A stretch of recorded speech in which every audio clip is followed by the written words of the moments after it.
नमस्कार। उत्तर प्रदेश की खबरों के साथ मैं हूं मनोज मानस। खबरों का रुख करेंगे उससे पहले देख लेते इस वक्त की अहम सुर्खियां। मुजफ्फरनगर में बोले सीएम योगी, साधु संत हमारे मार्गदर्शक, संत रविदास की भावना को पीएम मोदी अमल में लाए। डिप्टी सीएम केशव प्रसाद ने कर कांग्रेस और सपा पर साधा निशाना, कहा कांग्रेस और सपा राजनीतिक रूप से आईसीयू में है, जनता इन्हें जल्द ही वेंटिलेटर पर पहुंचा देगी। पहली बार अलीगढ़ आए जम्मू कश्मीर के सीएम उमर अब्दुल्ला, पाकिस्तान को बताया पड़ोसी मुल्क कश्मीर के हालात बिगाड़ रहा है। जौनपुर में लाइसेंसी दोनाली बंदूक से बेटे को लगी गोली, विवाद सुलझाने गए पिता की गोली से बेटा घायल। चंदवक बाजार के घाट का मामला।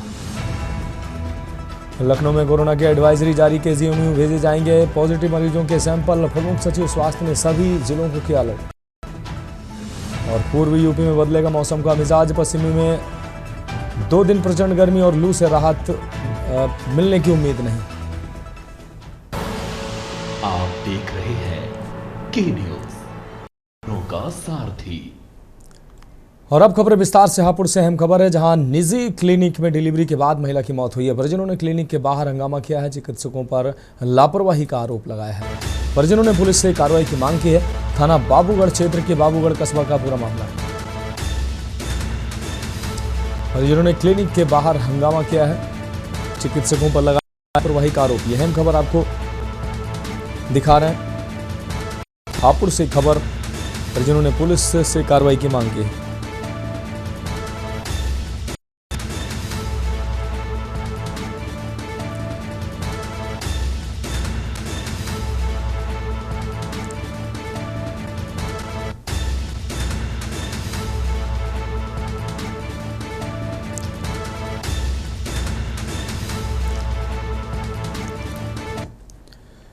अब रुक करेंगे अगली खबर का। जौनपुर से अगली खबर, जहां डीएम ऑफिस के बाहर फरियादियों का फूटा है गुस्सा। जन सुनवाई न होने पर भड़के फरियादी, सिटी मजिस्ट्रेट को सुनाई कानून की बातें। बार बार टाले गए मामले से ऐतराज जता रहा था और नाराजगी जाहिर कर रहा था फरियादी ने पूछा कब तक टालते रहेंगे मामला। सिटी मजिस्ट्रेट को कानून की बात सुनाने का वीडियो।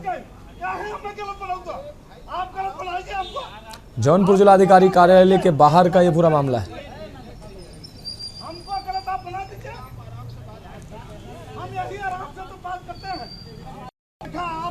पढ़ा कम लिखा हमरे जन्म जोधपुर में हमने चूतिया नहीं पढ़ा तोहरे जिला से कम जिला हमारा पढ़ा लिखा और तोहरे से कमाई के फिर कितना है हम क्या बताए थे तो समझ में आ जाए समझ में आ जाए क्या रखो आप लोग जोर जोर थक गए हम जोर जोर से बोली कैसे बोली आदमी चलता है तो करना है। हम बोलो साथ में सबसे थक गए क्या है, हमें गलत बनाऊंगा आप गलत बनाइए हमको, आप हमको गलत बनाइए। तो ये तस्वीरें आप देख सकते हैं किस तरीके से फरियादी हमको गलत आप बना दीजिए। जौनपुर से खबर आपको दिखा रहे हैं। डीएम ऑफिस के बाहर फरियादी का गुस्सा फूटा है और आप देख सकते हैं डीएम से नाराजगी जाहिर करता नजर आ रहा है फरियादी। जन सुनवाई न होने पर भड़का है फरियादी। सिटी मजिस्ट्रेट को सुनाई कानून की बात है। ये सिटी मजिस्ट्रेट हैं जिन पर भड़कता नजर आ रहा है फरियादी। बार बार टाले गए, नाराज था फरियादी ने पूछा कब तक आप टालते रहेंगे हमारा मामला। सिटी मजिस्ट्रेट को कानून की बात सुनाने का वीडियो सामने आया है। जौनपुर जिलाधिकारी कार्यालय के बाहर का ये पूरा मामला है। आप देख सकते हैं सिटी मजिस्ट्रेट पर भड़कता नजर आ रहा है ये फरियादी।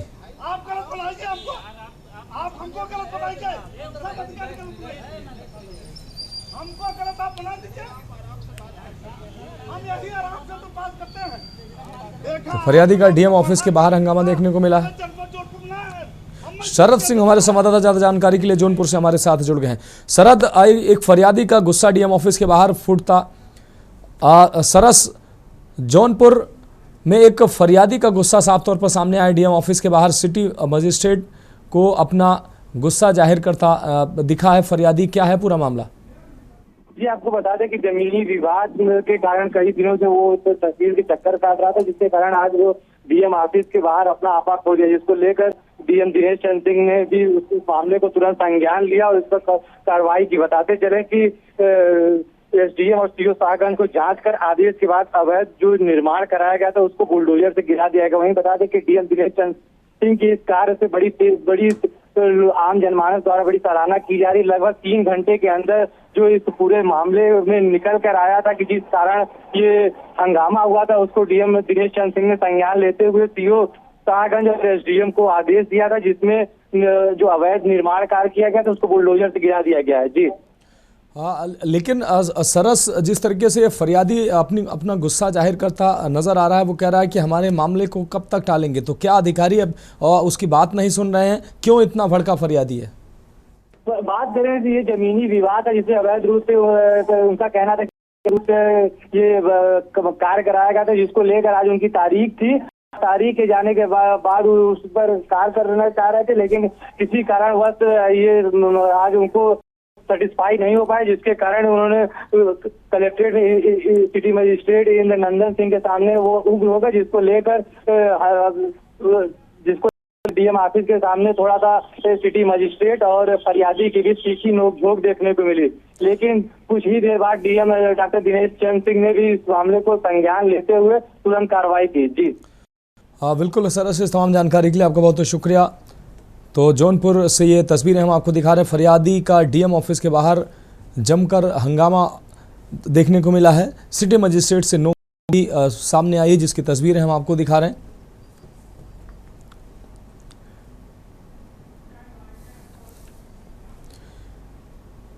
और अगली खबर का रुख करेंगे राजधानी लखनऊ से। अगली खबर है जहां डिप्टी सीएम केशव प्रसाद मौर्य ने ट्वीट किया है, कांग्रेस और सपा पर राजनीतिक रूप से आईसीयू में सपा और कांग्रेस को राजनीतिक रूप से आईसीयू में बताया। केशव प्रसाद मौर्य ने कहा कि जनता इन्हें जल्द ही पर पहुंचा देगी। राहुल अखिलेश के जहरीले बयान का यही इलाज है। तो उत्तर प्रदेश के डिप्टी सीएम केशव प्रसाद मौर्य ने ट्वीट कर कि एक्स पर पोस्ट कर अपनी बात रखी। उन्होंने कहा कांग्रेस और सपा अब राजनीतिक रूप से आईसीयू में है और जनता जल्द ही इन्हें वेंटिलेटर पर पहुंचा देगी। राहुल अखिलेश के जहरीले बयान का यही इलाज है। तो लखनऊ से अहम खबर, केशव प्रसाद मौर्य ने एक्स पर पोस्ट किया है और उन्होंने लिखा कांग्रेस और सपा अब राजनीतिक रूप से आईसीयू में है। जनता जल्द ही इन्हें 2047 तक विकसित भारत बनने के तक इन्हें वेंटिलेटर पर पहुंचा देगी। राहुल गांधी और अखिलेश यादव देश और समाज विरोधी जहरीले बयानों का सही इलाज यही है। तो एक्स पर पोस्ट के माध्यम से सपा और कांग्रेस पर डिप्टी सीएम केशव प्रसाद मौर्य ने निशाना साधा।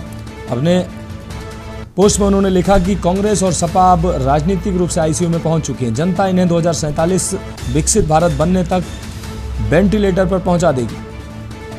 राहुल गांधी और अखिलेश यादव के द्वारा देश और समाज विरोधी जहरीले बयानों का यही इलाज है।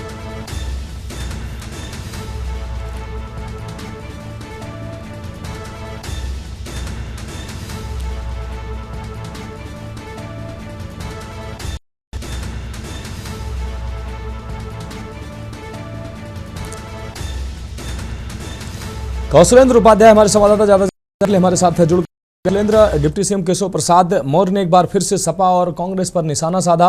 उन्होंने कहा कि कांग्रेस और सपा राजनीतिक रूप से आईसीयू में हैं। एक्स पर पोस्ट के माध्यम से उन्होंने कहा कि जल्द ही ये दोनों पार्टियां वेंटिलेटर पर पहुंच जाएंगी। कौशलेंद्र जी बिल्कुल, देखिए आपको बताएं कि इस समय जो राजनीतिक सरगर्मी है वो कहीं न कहीं उत्तर प्रदेश में जो गर्मी के साथ और भी बढ़ी हुई है।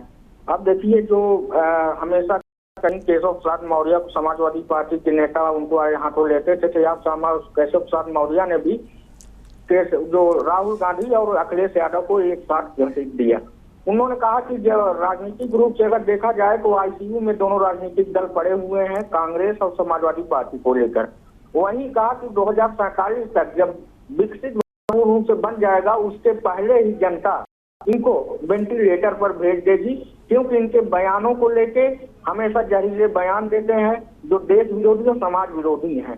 केशव प्रसाद ने ये भी कहा कि दोनों राजनीतिक पार्टियां सिर्फ अपने लाभ के लिए काम करती हैं।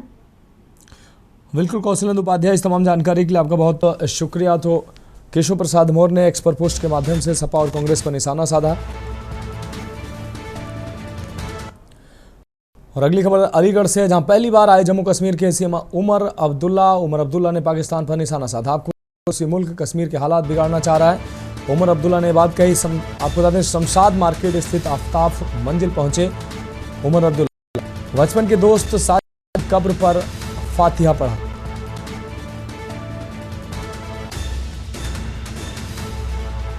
शमशाद मार्केट स्थित आफ्ताब मंजिल पहुंचे जम्मू कश्मीर के मुख्यमंत्री उमर अब्दुल्ला। पहली बार आए जम्मू कश्मीर के सीएम उमर अब्दुल्ला। उमर अब्दुल्ला ने पाकिस्तान पर साधा निशाना। मुल्क कश्मीर के हालात बिगाड़ना चाह रहा है, उमर अब्दुल्ला ने बात की। शमशाद मार्केट स्थित आफ्ताब मंजिल पहुंचे उमर अब्दुल्ला। तो अलीगढ़ से अहम खबर आपको दिखा रहे हैं। पहली बार जम्मू कश्मीर के मुख्यमंत्री उमर अब्दुल्ला पहुंचे हैं। उमर अब्दुल्ला ने पाकिस्तान पर इस दौरान निशाना भी साधा। पड़ोसी मुल्क कश्मीर के हालात बिगाड़ना चाह रहा है। और अगली अहम खबर हापुड़ से है। रिश्तों में दरार डाली इंस्टाग्राम की रील। बर्तन धोने के दौरान पत्नी के 2 फॉलोअर्स कम हुए। 2 फॉलोअर्स कम होने पर पत्नी का पारा चढ़ गया।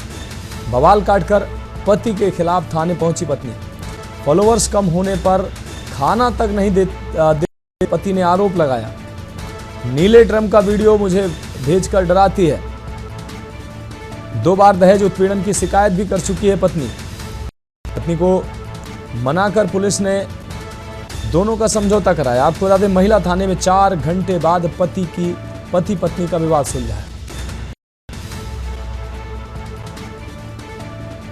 तो एक और पति की जो पीड़ा है वो मीडिया में सामने आई है। 2 बार दहेज उत्पीड़न की शिकायत कर चुकी है पत्नी। ये आरोप ने लगाया। पत्नी को मनाकर पुलिस ने कराया दोनों में समझौता। आपको बता दें, नीले ड्रम का वीडियो भेजकर मुझे डराती है, ये आरोप पत्नी ने पत्नी पर लगाया है। 2 बार दहेज उत्पीड़न की शिकायत भी कर चुकी है पत्नी अपने पति के ऊपर। वहीं पुलिस ने पत्नी को मनाकर दोनों में समझौता कराया। महिला थाने में 4 बाद पति पत्नी का विवाद सुलझा है। हापुड़ से अहम खबर, रिश्तों में दरार डाल रही है इंस्टाग्राम की रील। अगली अहम खबर गोंडा से, 5000 रिश्वत लेते पकड़ा गया दारोगा। एंटी करप्शन टीम ने दारोगा को दबोचा है। विवेचना में मदद के नाम पर मांगी पीड़ित की शिकायत पर पहुंचा एंटी करप्शन टीम। तो एंटी करप्शन टीम ने घूस लेने को दारोगा ने पीड़ित को निजी कक्ष में बुलाया था। इसी दौरान एंटी करप्शन टीम ने आसपास पहले से मौजूद टीम ने रंगे हाथों गिरफ्तार किया। नगर कोतवाली परिसर में दारोगा से पूछताछ जारी है। धानेपुर थाने में दारोगा अंकित यादव की तैनाती है। तो ये तस्वीरें साफ तौर पर सामने आ रही हैं। घूस लेते दारोगा को एंटी करप्शन टीम ने दबोचा है। आसपास पहले से टीम मौजूद थी और जिस दौरान दारोगा घूस ले रहा था टीम ने उसको दबोचा है। नगर कोतवाली परिसर में दारोगा से पूछताछ जारी है। धानेपुर थाने में तैनात है दारोगा अंकित यादव। गोंडा से अहम खबर, 5000 रिश्वत लेते पकड़ा गया है दारोगा। इस वक्त की अहम खबर आपको दिखा रहे हैं। गोंडा से एंटी करप्शन टीम ने दबोचा है दारोगा को। विवेचना में मदद के नाम पर मांगी थी रिश्वत।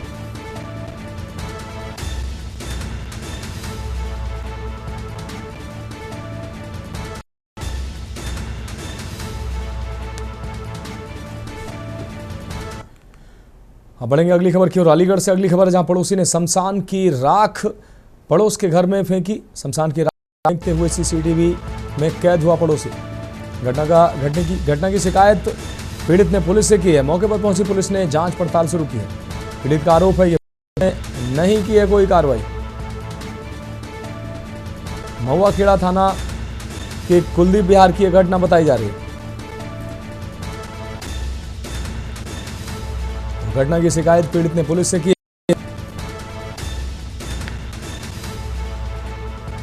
मौके पर पहुंची पुलिस ने जांच पड़ताल की है। आरोप है कि पुलिस ने कोई कार्रवाई नहीं की। और अगली खबर आगरा से, जहां ट्रांसफार्मर में अचानक भीषण आग की घटना सामने आई से राहगीरों में अफरा तफरी मच गई। आपको बता दें शमशाबाद रोड पर शिव वाटिका वाली गली की घटना है। आग ने विकराल रूप धारण किया है। आग की लपटें आसमान छूने लगी। सूचना पर पहुंची फायर की गाड़ी ने कड़ी मशक्कत के बाद आग पर काबू पाया।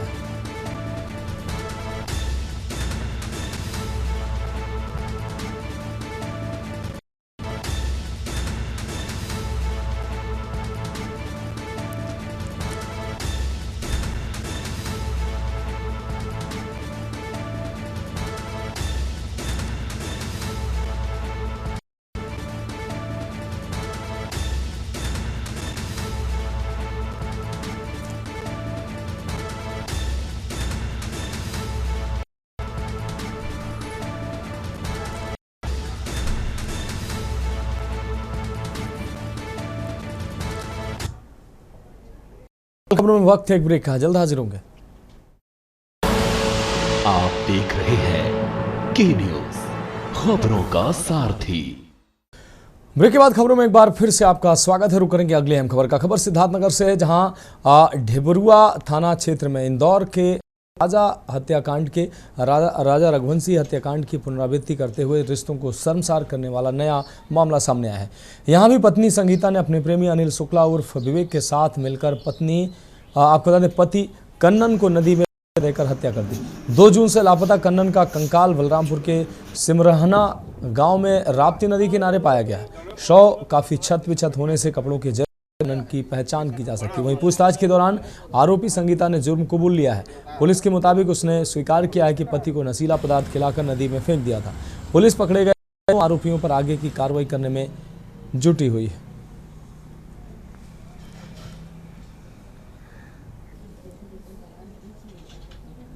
सिद्धार्थनगर के कोतवाली डबरुआ अंतर्गत दिनांक 5/2025 को श्रीमती संगीता वाइफ ऑफ कन्नन, जो रहकट थाना डबरुआ की रहने वाली हैं, इन्होंने अपने पति श्री कन्नन की गुमशुदगी कि वो दिनांक 2/6 से घर नहीं आए हैं बाबत एक प्रार्थना पत्र दिए, जिसके संदर्भ में दिनांक 5 को ही थाना कोतवाली डबरुआ में गुमशुदगी दर्ज कर ली गई थी। गुमशुदगी की जांच थाना कोतवाली डबरुआ पुलिस द्वारा की जा रही थी। जांच के मध्य ये बात प्रकाश में आई कि खुद संगीता अपने पति कन्नन साथ लेकर कहीं गई थी। कन्नन की गुमशुदगी के संदर्भ में पुलिस द्वारा संगीता से ही कड़ाई से पूछताछ की।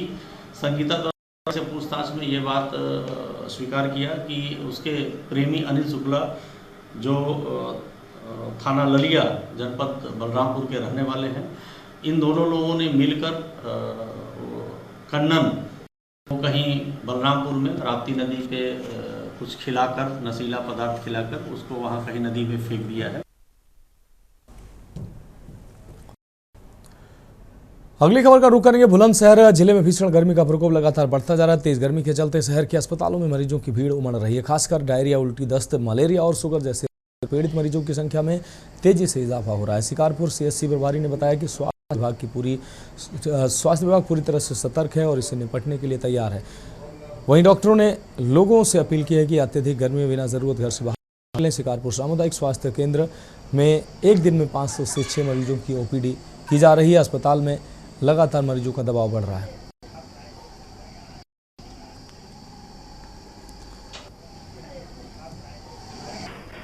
इनके कमर में दर्द था, L4 L5 में गैप और सियाटिका, तो उसमें मेडिसिन ट्रीटमेंट है, लेकिन ऐसे करने से बहुत ज़्यादा आराम मिल जाता है, तो पर्सनली कर देता हूँ मैं। ये मरीज दिखाने के लिए। अच्छा, किस तरह की बीमारी चल रही है? उल्टी, दस्त, बुखार। अच्छा, देखा जा रहा है बहुत ज़्यादा दिक्कत गर्मी पड़ रही है, 45-46 डिग्री टेम्परेचर है। उनसे बहुत वो हो रहे हैं, बीमारियां हो रही हैं। तो किस तरह की समस्या आ रही है? ज्यादा उल्टी, दस्त, बुखार की ज्यादा समस्या है। अभी तक लगभग न्यू पेशेंट 230 के आसपास आए हुए हैं, पुराने पेशेंट भी लगभग 220-22 के करीब आए हैं। इसमें ज़्यादातर कुछ 10 से 12 मरीज अभी डायरिया के आए हुए हैं, लूज मोशन डायरिया के साथ आए हुए हैं, और 7 से 8 मरीज हीट वेव की शिकायत आए हुए हैं। हमारे यहाँ हीट वेव के मरीजों के लिए 6 बेड स्पेशल हीट वेव के लिए आरक्षित हैं और भी बेड डायरिया के मरीजों के लिए आरक्षित हैं। पश्चिमी उत्तर प्रदेश में लगातार गर्मी का सितम बढ़ता हुआ जा रहा है और उसी को लेकर बात करते हैं तो गर्मी के कारण लगातार कहीं ना कहीं जो मरीज हैं उनकी संख्या भी अस्पतालों में कहीं ना कहीं बढ़ती हुई देखने को मिल रही है। और देखिए बात करें, इस वक्त हम मौजूद हैं शिकारपुर CHC और देखिए यहाँ लगातार बताया जा रहा है कि सुबह से अगर मरीजों की बात करें तो OPD में करीब 500 के आसपास मरीजों को देखा जा चुका है। देखिए यहाँ मेरे साथ डॉक्टर साहब मौजूद हैं, मरीजों को लगातार देख रहे हैं। सबसे बड़ी जो कोरोना को लेकर भी अगर बात की जाए तो डॉक्टर साहब के द्वारा भी सोशल डिस्टेंसिंग का और सभी चीज़ों का पालन किया जा रहा है। देखिए मास्क भी लगाए जा रहे हैं और देखिए मेरे साथ डॉक्टर साहब मौजूद हैं, हम इनसे बात करते हैं मरीज यहाँ अभी तक यहाँ पहुँच रहे हैं और किस तरह के लोगों को जागरूक किया जा रहा है। सर, किस तरह के OPD में मरीज इसमें मरीज जो है डायरिया के, वोमिटिंग के ज़्यादा आ रहे हैं, पेन एब्डोमेन के, और एडमिट किया जा रहा है। एडमिट करके फ्लूइड लगाया जा रहा है और सारी मैनेजमेंट किया जा रहा है। बाकी हाइपरटेंशन के मरीज जो रेगुलर आते ही रहते हैं, हाइपरटेंशन और डायबिटीज़ के। लोगों को जागरूक किया जा रहा है आपके द्वारा, जिस तरह से भीषण गर्मी का प्रकोप बढ़ता है? नहीं, वो लोग हम लोग एडमिट करते हैं और पक्के 3 दिन तक फॉलोअप में रखते हैं उनको और बताते भी हैं कि पानी ज़्यादा पीना है, बाहर नहीं निकलना है, ये सब चीज़ें इंस्ट्रक्शन दिया जाता है उनको। फिर नेक्स्ट ज़्यादा सर ग्रामीण क्षेत्रीय होने की वजह से कहीं ना कहीं लोग लापरवाही बरतते हैं, तो लोगों को जागरूक करने के लिए कोई अस्पताल के द्वारा अभियान चलाया गया है? जागरूक अभियान हम लोग जब गर्मी आती है तो बताते रहते हैं सबको कि कभी भी बाहर निकलें तो फुल कपड़े पहन के निकलें, कपड़े सर पे रखें, पानी की बोतल रखें, अपने ORS की पाउच रखें, इलेक्ट्रॉल पाउडर पीते रहें।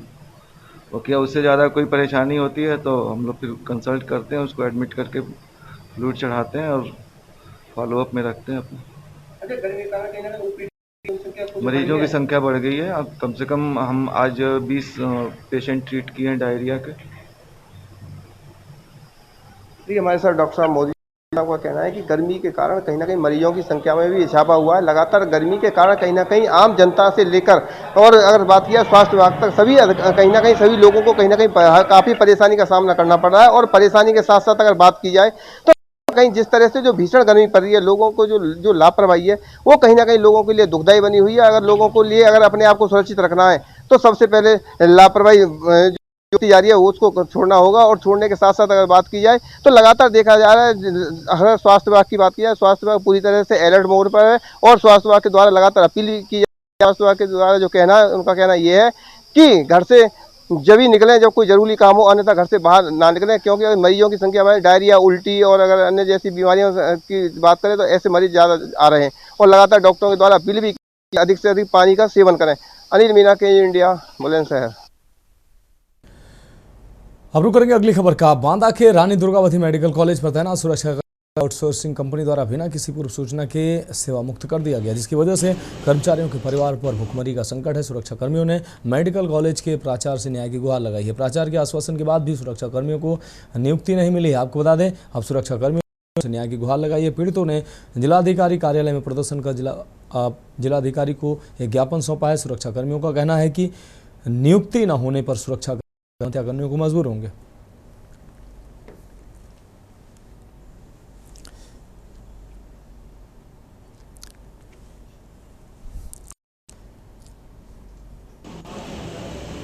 लोग 10 दिन से इधर उधर घूम रहे हैं और हमें 30 तारीख को बिना किसी सूचना के मेडिकल कॉलेज में 2.5 साल से JM पोर्टल के द्वारा हम कार्य कर रहे थे सुरक्षाकर्मी के पद पर।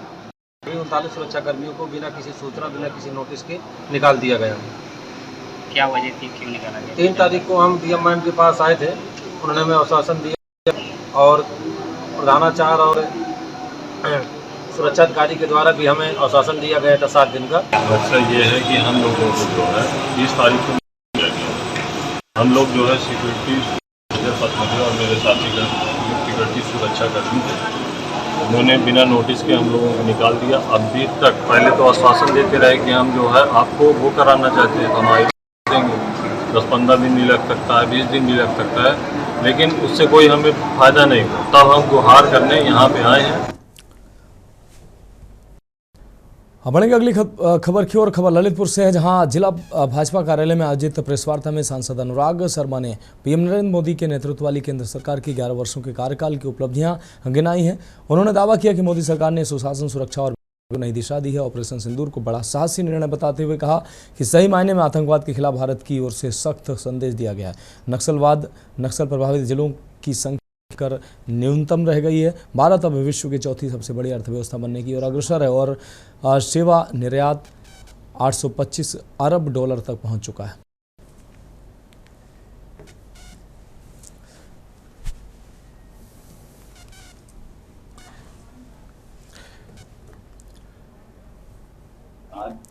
तो फिलहाल उत्तर प्रदेश की खबरों में अभी के लिए मेरे साथ इतना ही। इजाजत और आप देखते रहिए के न्यूज़ इंडिया।